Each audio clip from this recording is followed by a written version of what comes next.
कल छात्रों के द्वारा किए जा रहे संसद घेराव में पुलिस ने लाठीचार्ज किया।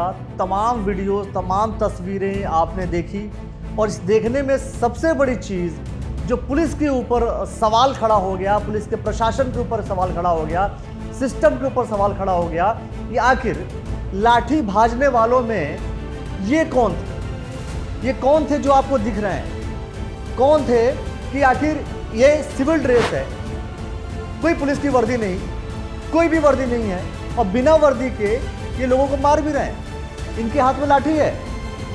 तो तमाम लोगों ने सवाल किया कि आखिर इनको लाठी दिया किसने, किसके इशारे पर बुलाए गए थे। फिर सोशल मीडिया पे एक बाढ़ भी आई।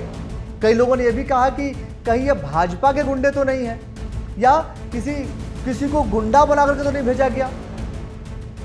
अभी ये सोशल मीडिया पूरा वायरल है और कहीं ना कहीं सरकार को इस बात का जवाब देना पड़ेगा, सिस्टम को इस बात का जवाब देना पड़ेगा कि आखिर इन लोगों को क्या सोच समझकर बुलाया गया था, या इन लोग को बुलाया ही गया था इसलिए कि आप हाथ में लाठी लो और छात्रों के ऊपर जो आंदोलन कर रहे हैं उनके ऊपर आप लाठी से वार करो।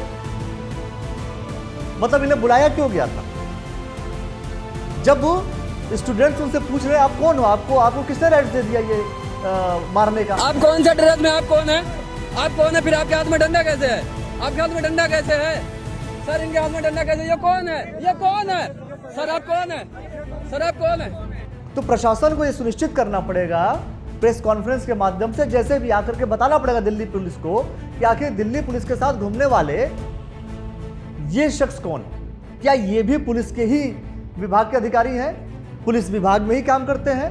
और अगर ये पुलिस विभाग में काम करते हैं तो फिर इनको ड्रेस क्यों नहीं पहनाई गई?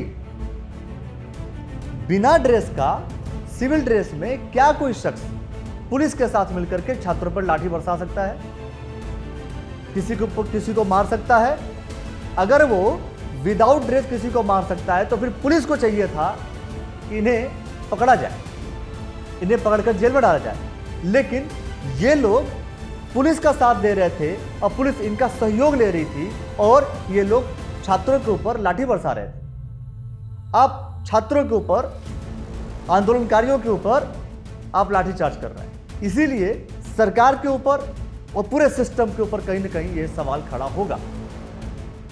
और जिस तरीके से ये पूरा प्रोटेस्ट चल रहा है, अगर ये प्रोटेस्ट नहीं रुकते, जिस तरीके से ये प्रोटेस्ट चल रहा है और इस प्रोटेस्ट में जैसे लाठियां मारी गई, लोग, बहुत से युवा लथपथ हो गए, गिर गए नीचे, किसी के हाथ टूटे, किसी के पैर टूटे, किसी का सर फूटा और इसके बाद लोगों को लगा कि ये छात्र आंदोलन, ये जो आंदोलन खत्म हो जाएगा, सीजेपी का आंदोलन खत्म हो जाएगा। लेकिन शाम के वक्त फिर सारे जो युवा हैं वो एकत्रित हो गए। देखते हैं आगे क्या कुछ होता है। जो कुछ होगा हम आपको सारी इन्फॉर्मेशन इसी प्लेटफॉर्म में बताते रहेंगे। आप कमेंट सेक्शन में अपनी प्रतिक्रिया देते रहिए। बहुत बहुत शुक्रिया, बहुत बहुत धन्यवाद।